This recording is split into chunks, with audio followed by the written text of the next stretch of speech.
Captain Lee Minho stood on the bridge of the Soul's Pride, watching the strange ships approach. They moved in perfect formation, their hulls gleaming like jewels against the black of space. After 3 years of faster-than-light travel, humanity had finally met someone else among the stars. "Sir, we're getting a signal," said Lieutenant Kim Day from the communications station. His fingers moved quickly over the controls. "It's some kind of universal translator. They want to talk," Minho nodded. This was the moment humanity had dreamed about for centuries. "Put it through." The main screen flickered and an alien face appeared. It looked like living crystal, with blue light pulsing through translucent skin. When it spoke, the voice was cold and precise. "I am Chairman Vextai of the Galactic Council. You are the species called humans, correct? We have been watching your expansion into this sector." "Yes, I'm Captain Lee Minho of Earth. We're honored to meet you," Minho replied, keeping his voice steady. Behind him, his crew watched in silent amazement. "There is no need for honor. There is only order," Vextai said. "Your ships will follow. Mine to the neutral zone. Your leaders will come aboard our vessel to sign the necessary documents," Minho frowned. The alien's tone was more like giving orders than making a request. "What documents?" the newcomer accords. "All species must sign before they can travel freely in council space." The crystal being's eyes flashed brighter. "This is not a choice. This is law." The screen went dark. Around the bridge, Minho's crew exchanged worried looks. This wasn't the friendly first contact they had hoped for. 3 hours later, Ambassador Park Hanna sat in the council's meeting chamber. The room was massive, with seats for dozens of different alien species. Some looked like giant insects, others like walking trees. A few resembled nothing she could describe. Park Hanna had been Earth's top diplomat for 15 years. She had negotiated peace treaties, trade deals, and settlements for Mars colonies. But nothing had prepared her for this. Chairman Vextai placed a thick document on the table. The newcomer accords. "Every species has signed this treaty for over 1,000 years. It brings order to the galaxy." Park Hanna opened the document and began reading. With each page, her expression grew darker. Beside her, legal advisor Kim Day took notes, his face pale. "This treaty requires us to surrender 40% of our military ships," Park Hanna said slowly. "It limits our population growth. It gives the Council the right to inspect any human world at any time."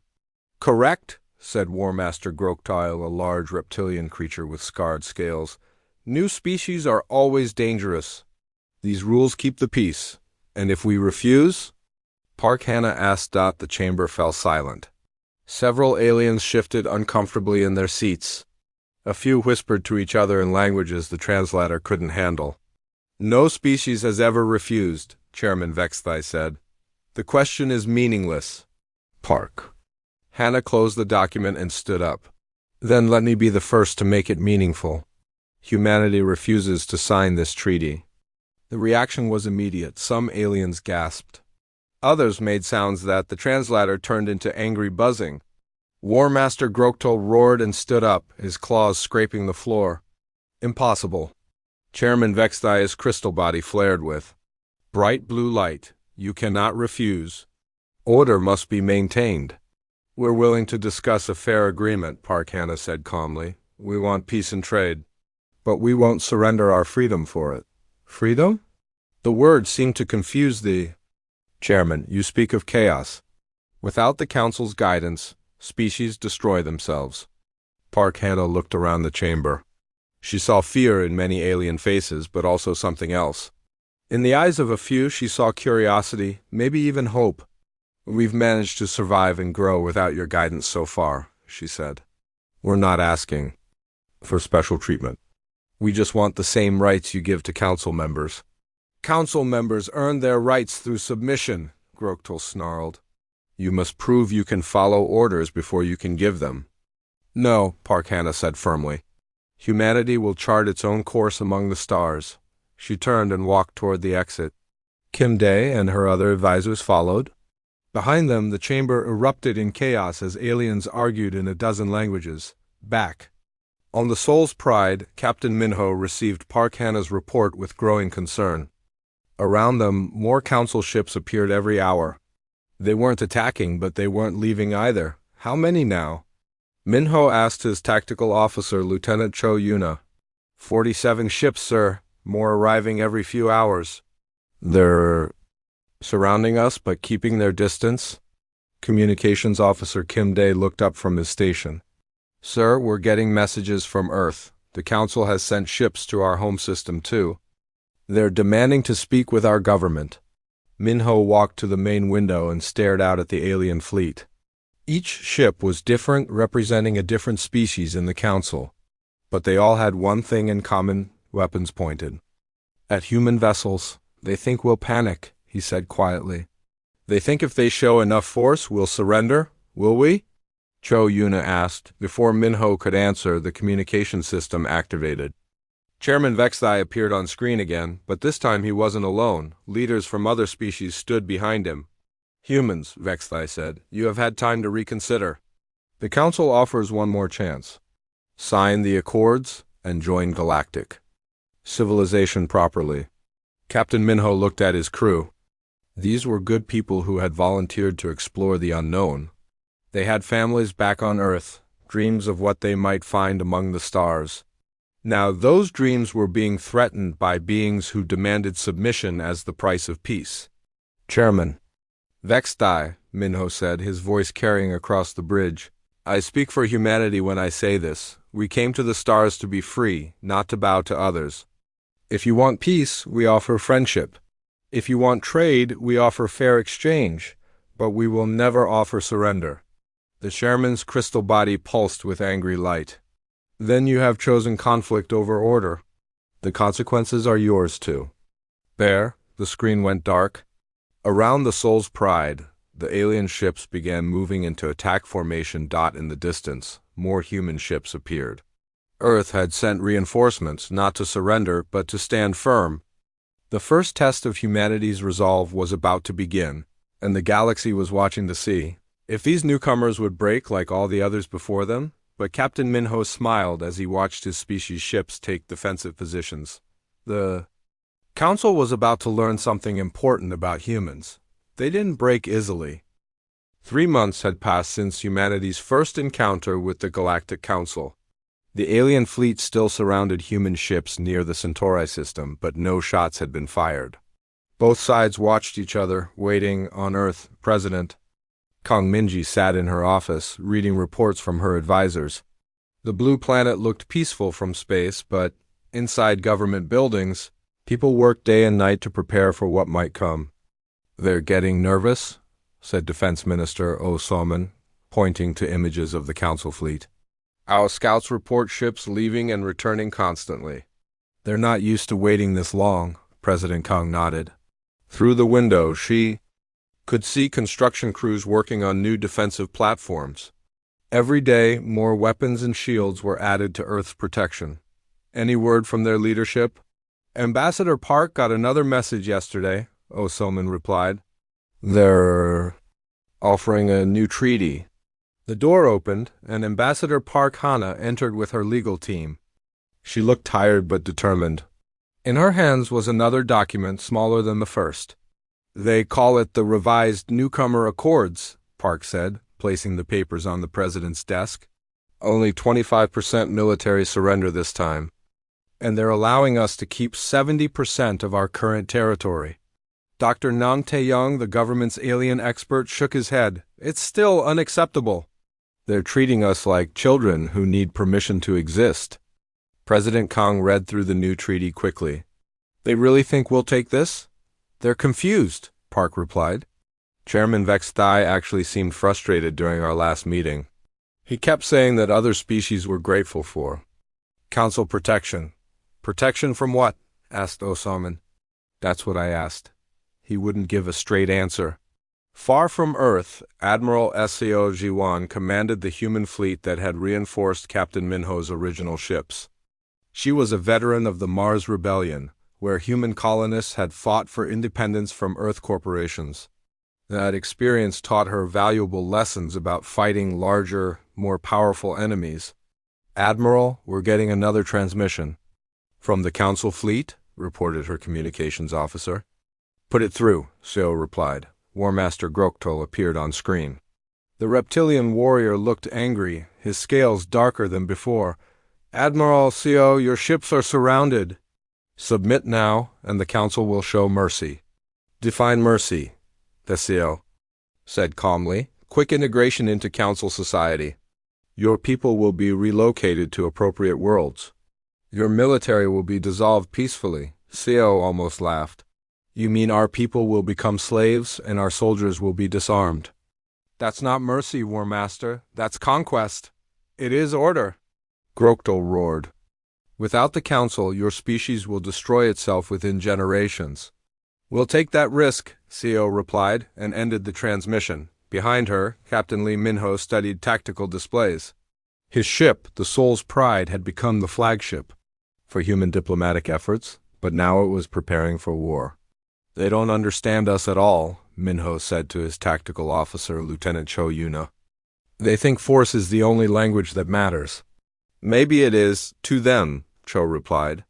Our intelligence reports suggest every Council species was conquered before joining. They've never dealt with anyone who said no. On the Council's main ship, Chairman Vextai met with other leaders. The crystal being's body pulsed with worried light as he spoke. The humans continued to refuse. 3 months, and they show no signs of accepting Council authority. He said. Counselor Zafara, an aquatic being in a water-filled suit, made bubbling sounds that the translator turned into words. Perhaps we should reconsider our approach. These humans seem different from previous species. Different how? Asked Elder Mordeth, an ancient creature that looked like a walking tree. All young species think they are special. All learn they are not. But none have refused for so long. Zafara pointed out. Usually a show of force brings quick submission. War Master Groktol slammed his clawed hand on the table. Then we need more force. I have 800 ships ready for attack. Wait, said Chairman Vextai. Intelligence reports suggest the humans are using this time to study our technology. They may be more dangerous than they appear. He was right. On secret research stations throughout human space, scientists work to understand alien technology.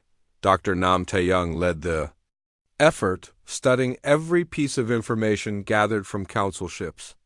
Their shields work differently than ours, he explained to a group of engineers. They're designed to stop energy weapons like their own, but our kinetic weapons might punch right through. Engineer Lim Wanho nodded. And their formations are too rigid. They rely on overwhelming firepower, but they don't adapt quickly to changing situations. Are you saying we could fight them? Asked Dr. Hong Neian, the team's weapons specialist. I'm saying we already are fighting them, Nam replied. This waiting game is part of the battle. Every day we don't surrender makes them more desperate. Ugh. At the standoff, the Council made their move. War Master Groktol ordered a blockade of all human ships, hoping to force surrender through isolation. Admiral SCO watched alien vessels surround her fleet. They were beautiful ships, but built for intimidation rather than actual combat. All ships, prepare for Breakthrough Maneuver Alpha, she ordered. Admiral, that's untested against alien technology, warned her second-in-command. Then we'll test. It now, Seo replied. The human fleet suddenly accelerated in seemingly random directions. To the Council ships, it looked like chaos.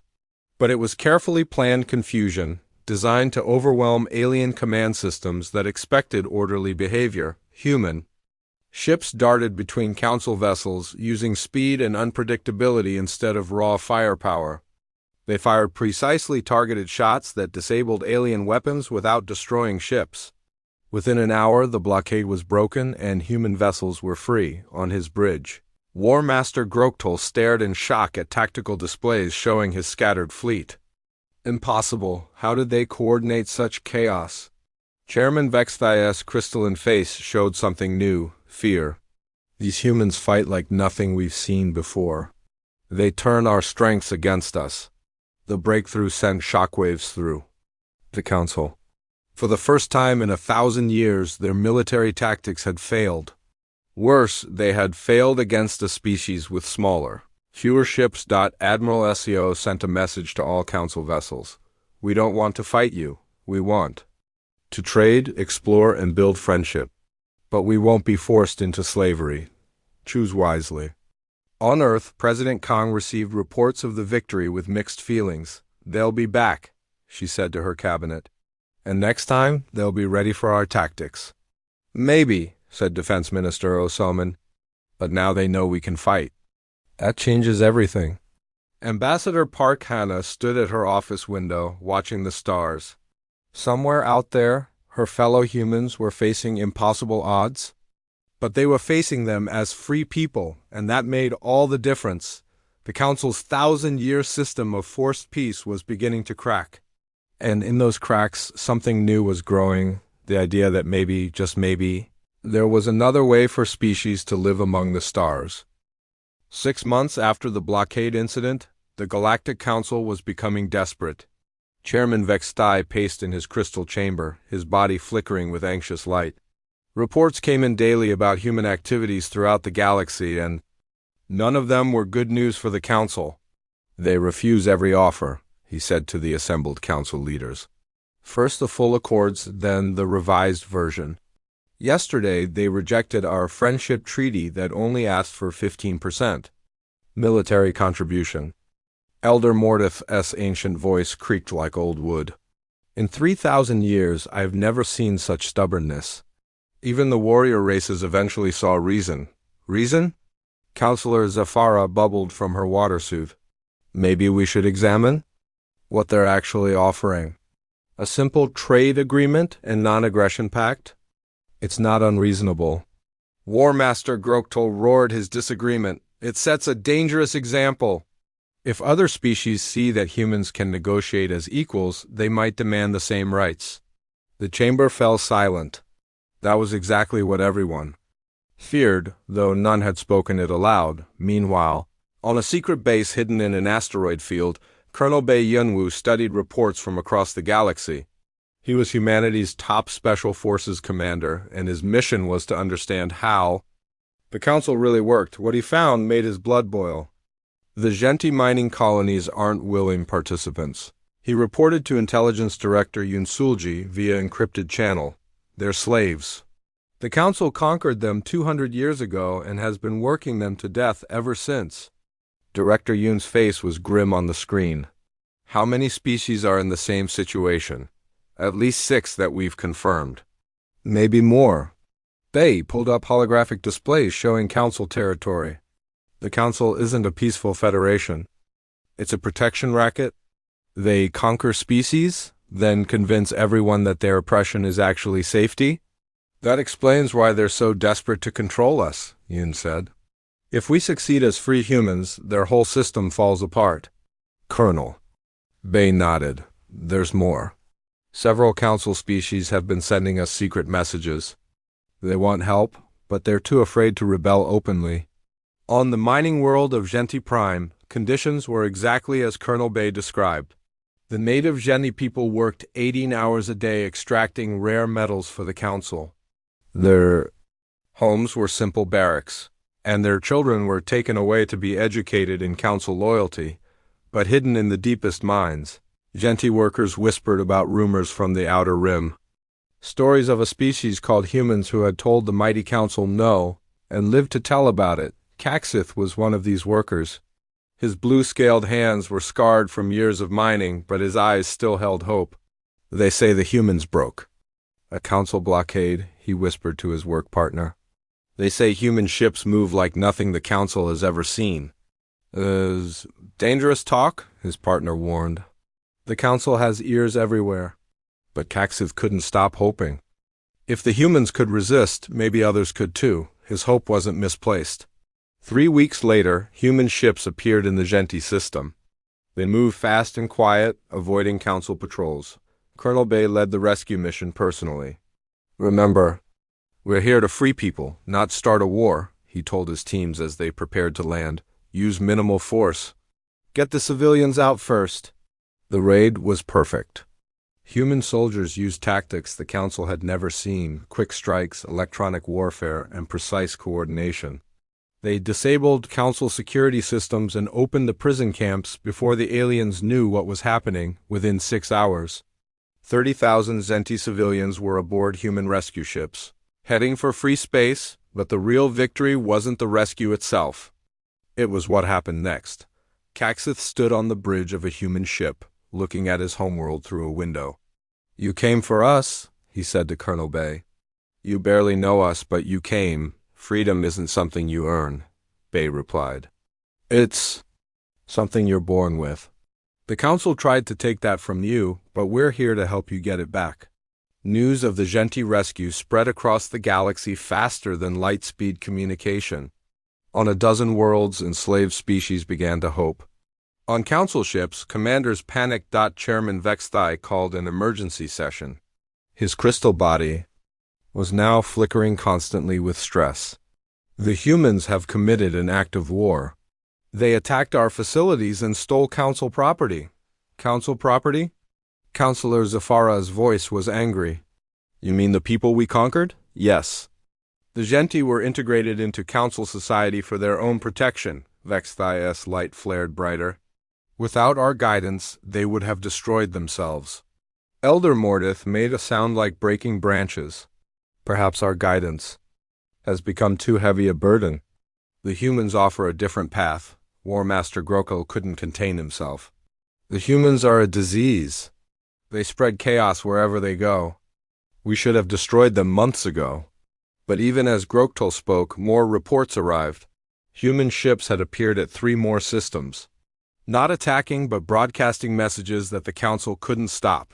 President Kang Minji's voice reached every corner of the galaxy. "Freedom is not negotiable. To every being who dreams of choosing their own path, you are not alone. Humanity stands ready to help those who want to help themselves." The message was simple, but its effect was explosive.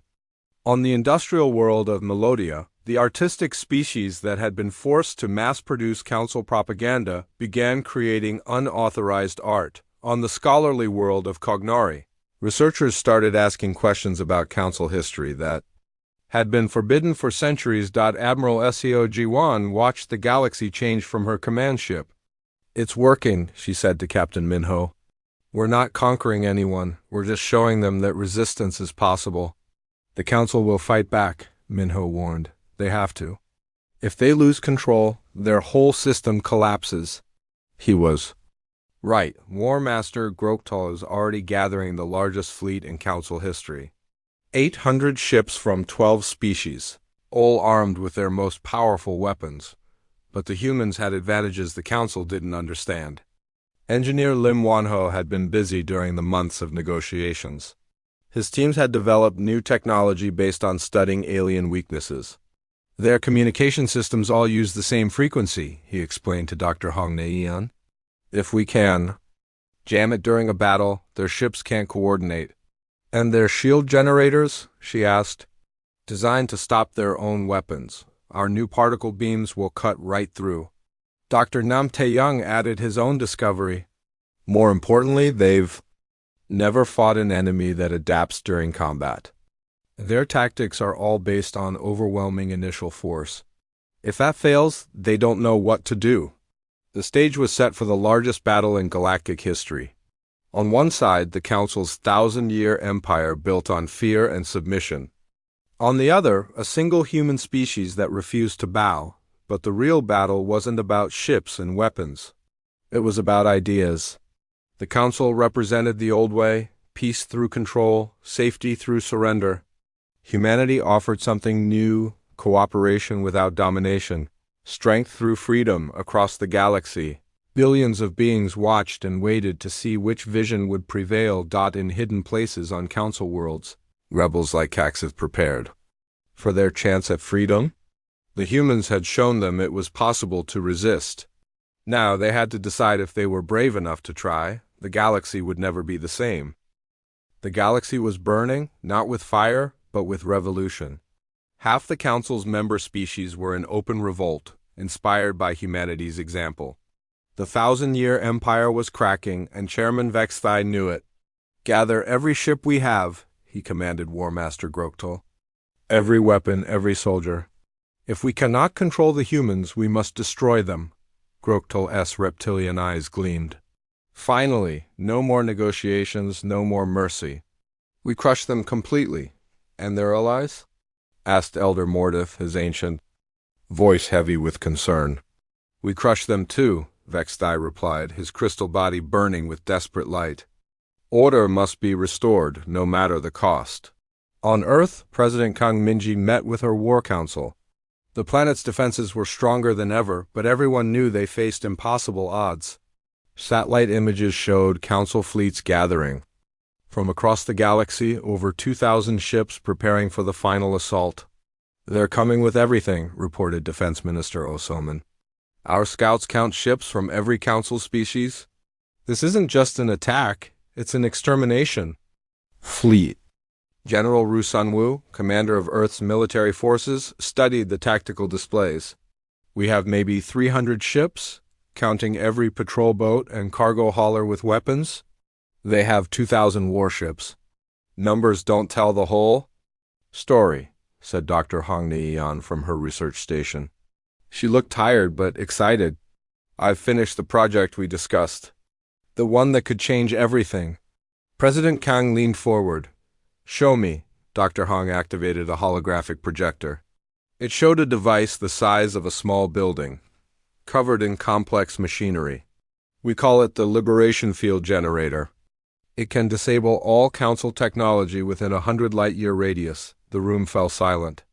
General Ru was the first to speak. All council technology, including their ships? Everything, Hong confirmed. Their weapons, shields, engines, even life support. But there's a catch. It only works once, and we need to let them get close enough to activate it. Defense Minister Oh Soman understood immediately. You want to let them attack Earth directly, use our home as bait. It's the only way, Hong said. They have to believe they're winning or they won't commit their full fleet. It was a desperate plan, but President Kang approved it. The message went out to all human forces, let the Council come to Earth, then spring the trap that would end their empire forever. Meanwhile, across the galaxy, humanity's secret weapon was already at work. Not the Liberation Field Generator, but something more powerful, hope, on the mining world of Genti Prime. Caxith led his fellow workers in their first act of real rebellion. They had hidden human-provided weapons in the deepest mines, waiting for the right moment. The Council fleet has left the system, reported one of his scouts. Only a garrison force remains. Caxith nodded. Then it's time. Remember what the humans taught us. We fight for freedom, not revenge. Disable their weapons, capture their commanders, but don't become like them. The uprising began at dawn. Genti workers, armed with human weapons and tactics, struck at every council facility simultaneously. By noon, the planet was free. Similar. Revolts erupted across the galaxy. The artistic Melodians used their knowledge of council architecture to sabotage government buildings. The scholarly Cognari turned their research skills to hacking alien computer systems. But the most important ally came from an unexpected source. Counselor. Zephyra had been quietly questioning council policies for months. When she learned about the planned extermination of humanity, she made a choice that would change everything. I cannot be part of genocide, she declared during a secret council session.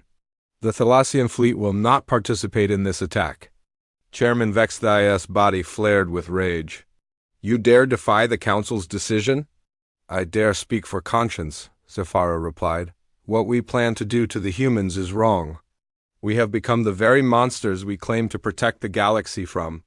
Her defection triggered others. 2 more council species withdrew their fleets. War Master Groktal was forced to continue with a smaller force, still overwhelming, but not the total annihilation fleet he had planned. The attack on Earth began 3 weeks later. General Ru Sunwoo watched from his command center as enemy. Ships filled the space around humanity's homeworld. First wave incoming, reported Admiral Seo Jiwan from her flagship. 200 ships moving in standard council formation. Let them come, Ru replied. All ships defensive positions only. Do not engage until they reach minimum range. It looked like a massacre. Human ships retreated steadily as Council forces advanced. News broadcasts showed alien weapons destroying orbital platforms and moon bases. To any observer, Earth was losing badly, but Captain Lee Minho knew better. From his position on the Soul's Pride, he watched the enemy fleet move exactly where the humans wanted them. "They're taking the bait perfectly," he reported to Admiral SEO. "All major ships within the target zone." "Confirmed," CO replied. "Dr. Hong, you're cleared for activation." Deep beneath the Pacific Ocean, Dr. Hong Neian stood before her greatest creation. The Liberation Field generator hummed with contained energy, ready to change the course of galactic history. "For freedom," she whispered, and activated the device. The effect was immediate and total. Every Council ship within 100 light-years suddenly went dark. Engines stopped, weapons powered down, shields collapsed. In seconds, the mighty invasion fleet became floating debris. War Master Groktal stared in horror at his dead control panel. "What happened? All systems are offline." Around him, his bridge crew tried desperately to restart their equipment. Nothing worked. Their advanced technology had simply stopped functioning. "This is Admiral SEO of the human fleet," came a voice over primitive radio waves, one of the few communication methods still working. "Council forces, you are now at our mercy. Prepare to surrender." But the humans didn't slaughter their helpless enemies. Instead, they used their still-functioning ships to provide emergency life support to disabled alien vessels. Chairman Vexthai watched from his crystal command throne as human rescue ships approached his flagship. He expected death, but what he got was stranger, mercy. Captain Minho's face appeared on one of the few working screens. "Chairman, we're here to help. Your life support systems are failing. Will you accept our assistance?" The crystal being's body flickered weakly. "Why? We came to destroy you." "Because that's who we are," Minho replied simply. "We don't conquer enemies. We turn them into friends." Across the battlefield, human ships rescued alien crews from disabled vessels. It was the strangest victory in galactic history, won not through superior firepower, but by turning the enemy's own technology against them. General Rue received reports from across known space. "The Liberation Field affected every Council ship in the galaxy. Their entire fleet is disabled." "And our allies?" asked President Kang. "The rebel fleets were warned to shut down their Council-based systems before activation. They're unaffected. In fact, they're busy liberating the remaining Council worlds as we speak." It was over. The Galactic Council's 1,000-year empire had ended not with a bang, but with the simple flip of a switch. But the real victory wasn't technological, it was moral. By choosing to rescue their enemies instead of destroying them, humanity proved that their way was different and better. War Master Groktal found himself aboard a human medical ship, receiving treatment for injuries sustained during the power failure. His guard was a young human soldier named Private Park Jin. "Why help me?" Groktal asked. "I would have killed you all." Private Park thought for a moment. "Because that's what separates us from you. We protect life, even when it belongs to our enemies." For the first time in his long military career, Groktal began to understand what humanity had been trying to teach the galaxy all along. The Council's power was broken, but the real work of building a better galaxy was just beginning. 2 years had passed since the Liberation Field generator ended the Galactic Council's rule. The galaxy was a very different place now, and President-elect Park Ji-hoon could see the changes from his office on the new diplomatic station orbiting Earth. Where once there had been fear and submission, there was now cooperation and growth. The former Council species had formed something new, the Galactic Freedom Alliance. Not a government that ruled over others, but a partnership where each species contributed what they could and received what they needed. "The transformation has been remarkable," said Ambassador Kim Soo-young, reviewing reports from across the galaxy. "Trade is up 400%. Scientific research is advancing faster than anyone thought possible. And there hasn't been a war in 18 months. Park Ji-hoon nodded, watching ships from dozens of species dock at the station outside his window. Sleek human vessels worked alongside crystalline Nexari transports and organic Melodian craft. 2 years ago, these species had been enemies. Now they were partners? Any word from the old council leadership? He asked. Chairman Vextai is on his way, Kim replied. He's representing the new Nexari Republic at today's assembly. It's hard to believe how much he's changed. The changes went deeper than politics. The former chairman of the Galactic Council now traveled in a simple ship with minimal escort. His crystal body, once blazing with the arrogance of absolute power, now glowed with a softer, more thoughtful light. Vextai had spent the past 2 years studying humanity's approach to leadership. What he found challenged everything he thought he knew about governing others. They lead by example, not by force, he had written in his personal journal. They convince rather than command. Most strange of all, they share power instead of hoarding. The station's main assembly hall was packed with beings from across the galaxy. This was the second annual Freedom Assembly, where Alliance members discussed common challenges and celebrated shared successes. Dr. Nan Tae-young, now the Alliance's chief xenobiologist, gave the opening presentation. 2 years ago, we fought because we didn't understand each other. Today, that understanding has made us stronger than we ever were apart. He showed images of joint research projects. Melodian artists working with human engineers to create beautiful, functional space habitats. Cognari scholars collaborating with human scientists to unlock the mysteries of dark matter. Genti miners using their expertise to help humans develop asteroid mining operations. We're not just coexisting, Nam continued. We're thriving together. Former War Master Groktul stood to address the assembly. The once fearsome reptilian warrior now looked older, scarred not just from battle but from the hard work of learning. New ways, I was wrong, he said simply. For 300 years I believed strength came from making others submit. The humans taught me that true strength comes from helping others stand tall. He gestured to a section of the audience where former council soldiers sat alongside human marines. These beings were once my enemies. Now they are my teachers. They showed me that a warrior's greatest victory is not defeating an opponent, but turning that opponent into a friend. The transformation of the military was perhaps the most remarkable change. Instead of conquest forces, the Alliance maintained defensive fleets made up of volunteers from every species. Their mission wasn't to conquer new worlds but to protect free ones from any threats that might arise. Admiral Seo Ji-won commanded the Alliance Defense Force, working closely with former council officers who had embraced the new way. Her flagship, the renamed New Soul, was a symbol of cooperation, built with human engineering, Nexari crystal technology, and Cognari computer systems. We're stronger together than any of us were alone, she often told her mixed crews. That's the secret humanity brought to the galaxy, not better weapons or faster ships, but the idea that cooperation beats conquest every time. The Assembly's main event was President-elect Park Ji-hoon's keynote address.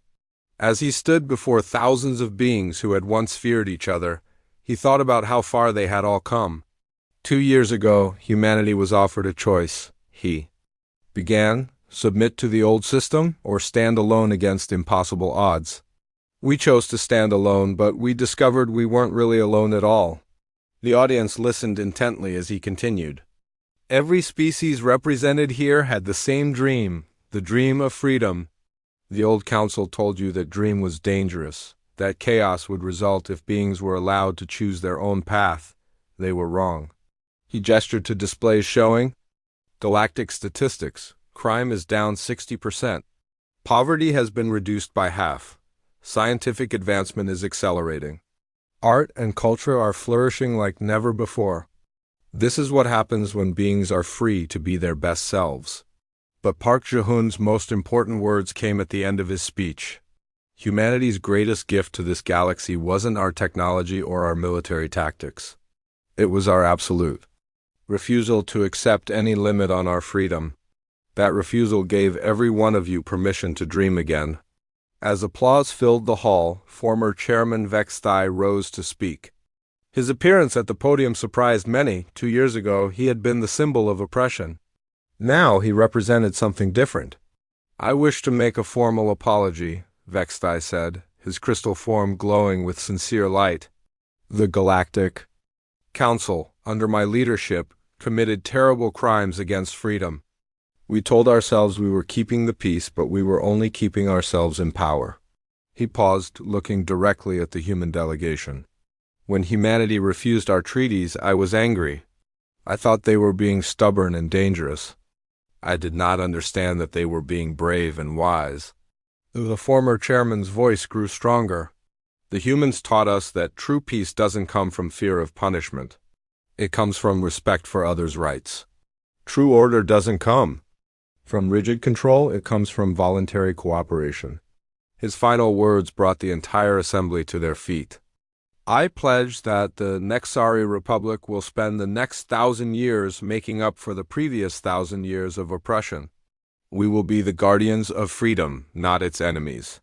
Later that day, Captain Lee Minho, now an elder statesman of the Alliance, stood in the station's observation deck with a group of young beings from various species. They were the next generation, those who would grow up knowing cooperation instead of conquest. Captain Minho, asked a young genti named Kexara, daughter of the rebel leader Caxith, why did humans refuse to join the council? Weren't you afraid of being destroyed? Minho smiled, looking out at the busy space lanes where ships from dozens of worlds traveled freely. We were terrified, he admitted. But we understood something important. Some things are worth dying for, and freedom is one of them. But you didn't die, pointed out a young Melodian artist. You saved everyone instead? That's the beautiful thing about standing up for what's right, Minho replied. Sometimes you discover you're not standing alone after all. The conversation was interrupted by an alert from the station's communication center. Long-range sensors had detected something new, signals from beyond the galaxy's edge. First contact with an entirely new group of species was imminent. Admiral Seo's voice came over the intercom. All vessels, we have visitors from outside our galaxy. 3 ships of unknown design, requesting permission to meet with Alliance leadership. President-elect Park Ji-hoon smiled as he heard the announcement. I wonder what kind of treaties they'll try to offer us, he said to Ambassador Kim. Kim laughed. Whatever they offer, I think our response will be predictable. As the unknown ships approached, beings throughout the station and across the galaxy watched with interest rather than fear. The galaxy that had once trembled at the thought of change now looked forward to new possibilities. Dr. Hong Naeon, still working on technological marvels in her research labs, made sure the Liberation Field generator was safely shut down. Whatever came next, they would face it as free beings choosing their own destiny. The alien ships were welcomed with the same message humanity had been trying to share for 2 years. We offer friendship, trade, and cooperation as equals. We ask for nothing more than the same respect we give to you. Captain Minho watched the first shuttles dock and thought about how much the galaxy had changed. Fear was giving way to curiosity. Submission was being replaced by partnership. The old system of conquest and control was truly dead. Humanity had refused every treaty that would have made them subjects, and in doing so they had taught the galaxy how to be truly free. The fear that once spread through the Galactic Council had been replaced by something much more powerful, hope. As new species prepared to make first contact with the Galactic Freedom Alliance, they faced the same choice every being in the galaxy now enjoyed, the choice to remain free. To cooperate without surrendering and to reach for the stars without bowing to anyone. The galaxy had learned that freedom, once tasted, could never be taken away again.